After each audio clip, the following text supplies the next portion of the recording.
The tale of Sisyphus paints a grim picture of a man who escaped death and is punished by Zeus to push a boulder up Mount Olympus for all eternity.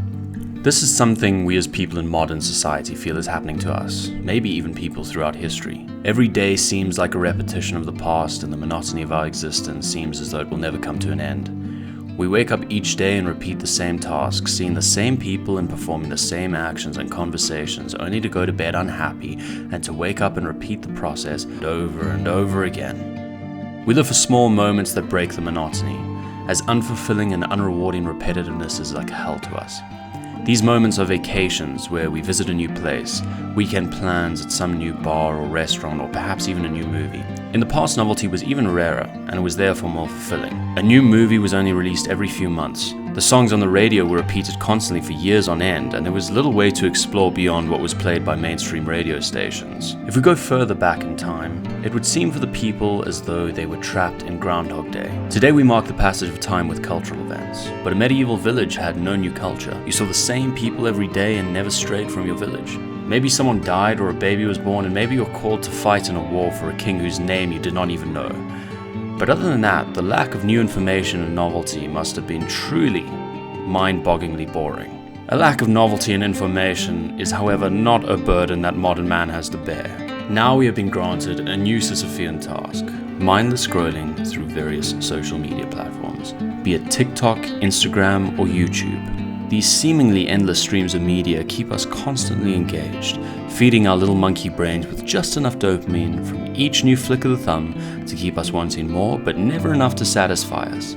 We spend every minute hoping that the next video we see will be the one to satisfy our urge for entertainment, but it never is, and it never will be. And so, the cycle continues.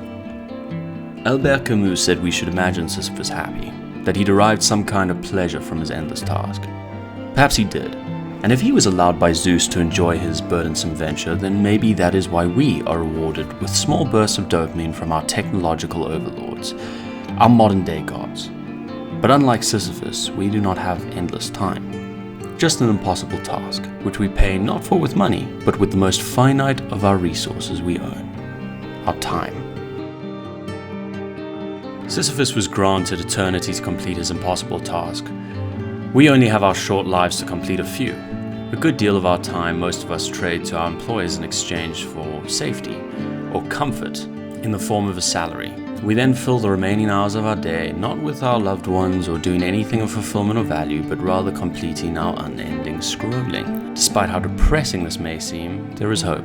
We can once again liken ourselves to Sisyphus. No one said our task, our boulder, had to be mindless scrolling. That is simply what has been provided to us by our gods. But again, we are unlike Sisyphus in that we are able to choose our boulder, though most just allow one or many to be assigned to them. They are TikTok, their unfulfilling safe job, or the pursuit of academic acclaim for its own sake. Most people take these tasks not because they want them, but because it's easier to let someone else make the decisions for you. But your boulder could be something great. Perhaps building your own business, perhaps building a physique that you'd be happy to see when you look in the mirror, or even writing a book or creating a YouTube channel. All of these boulders require you to take repetitive actions that seem to be in the same vein as TikTok or a boring 9-to-5, with very little day-to-day progress and effort, which may seem wasteful. But if the thought of doing just one thing frightens you, you can of course decide to carry more than one boulder up the mountain that is your life. It will be difficult, and at some point, with too many boulders, impossible. But these boulders, unlike Sisyphus's, or those provided by our gods, have clear and definable progress. And maybe not an end point, but clear markers of success and fulfillment as you move up the mountain. And the beauty of these boulders is that as you reach the top of the mountain and end the journey of your life, you can look back and appreciate how far you've come. This is a great gift, granted only to you, and not to Sisyphus or those who have simply taken the tasks given to them by life. So choose your boulder and choose wisely, and do not let anyone make that decision for you. Thanks for watching.